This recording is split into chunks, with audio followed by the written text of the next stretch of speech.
was born in Westland, Michigan. I lived in the outskirts of Detroit until I was about 8, and my parents divorced. I moved in with my aunt after they broke up. And I never really had much in the way of toys.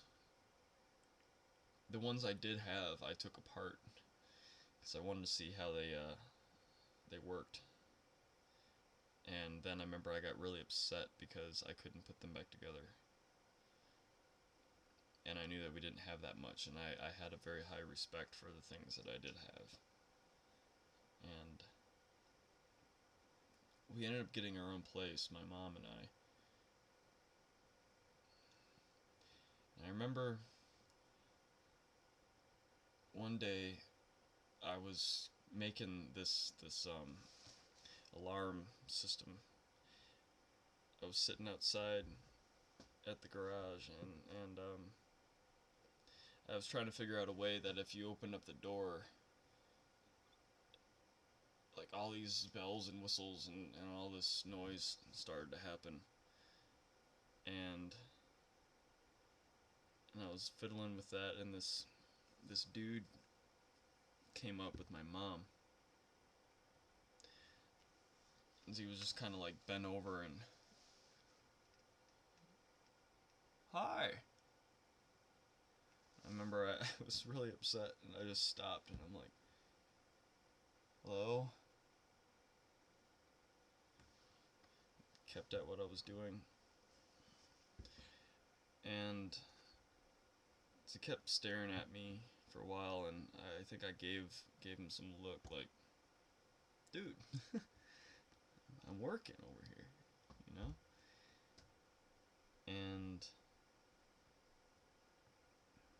a couple weeks later, I came back from my dad's,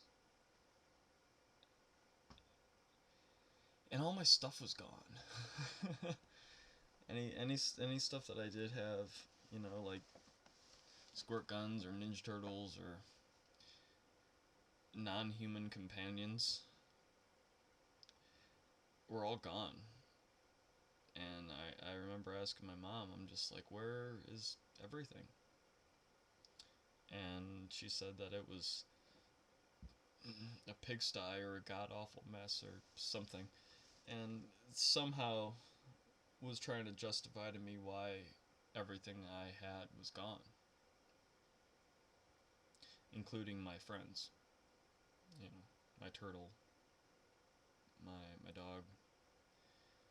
Um,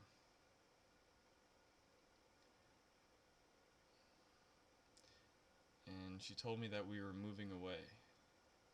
We were moving away, and I remember it was such a mystical sounding land. We're going to some place where you're going to have friends and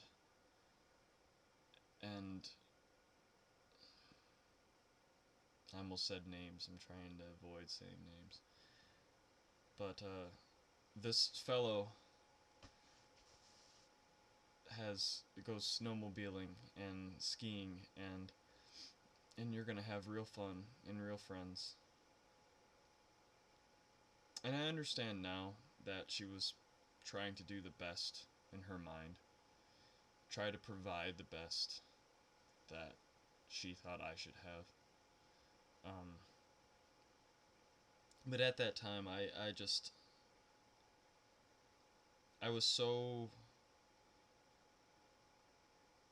I don't know what it was, detached, just whatever. I didn't care about stuff, and I had made enough friends that and lost enough friends that I didn't really care about that either. I just didn't really think about it, and so I didn't have anything, and we moved to Oxford, and I don't really remember. I don't remember fifth grade really. I don't remember much of fifth grade. Although I do remember asking someone out. I mean, I don't know what you do in 5th grade. You ride on my handlebars. But I remember asking this girl out, and she said yes. And she was just like, yeah, totally, that sounds awesome. I'm like, cool. And then at the end of the school day, I remember she came up to me, or I came up to her. I don't remember how it went, but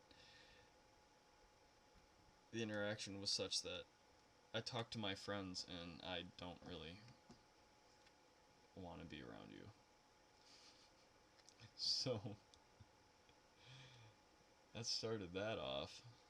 And in 6th grade, I met some people that I still consider the greatest, most understanding people in my life.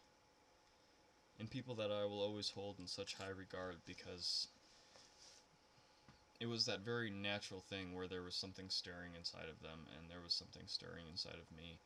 And people didn't really talk to us. They didn't really want to. And and when you're kind of,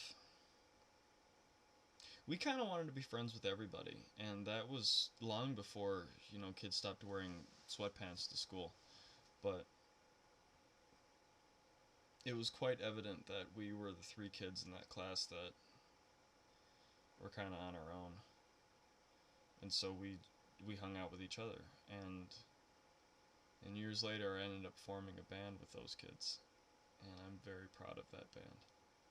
Very proud of that band, or group, or whatever you want to call it. It was so much bigger. Anytime I get in a room with those guys and we start screwing around with sound, like it always sounds to me like so much bigger than just 3 guys, screwing around with sound, and that's just really cool. Um, Side note, I always get kind of like nostalgic when I think about that because it's just so amazing to me that those were the kids that felt the same way that I did, and we didn't even know what it was, really. But some years later, when I was starting to get into like middle school, I remember my stepdad and my mom moved to a larger house in the subdivision, and that was always a really strange thing for me because a lot of kids thought that I was like this rich kid, and like I fought it, but I never really bought into what was supposedly supposed to be a much greater existence. You're gonna move to Oxford and you're gonna go skiing and you're gonna have all this money and life's gonna be good now. And I was really happy just like tinkering with stuff, and that always made me far happier. And so there were the kids at school that thought that I was faking whatever kind of pain that I had, inside or whatever. And then I don't know, there were the kids that I thought were equal with me that lived in the subdivision that like I was too bizarre for them. So I never really touched down on much of that. There was no way for me to possibly convince people that I didn't really care about stuff. And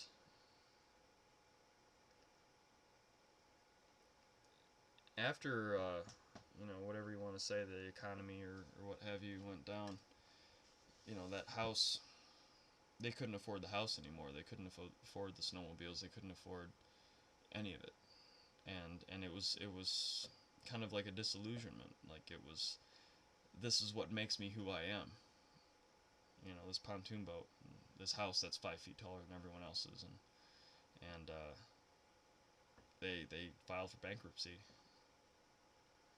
and they still have way more stuff than they need, and stuff holds you back. That keeping up with the Joneses stuff is irrelevant.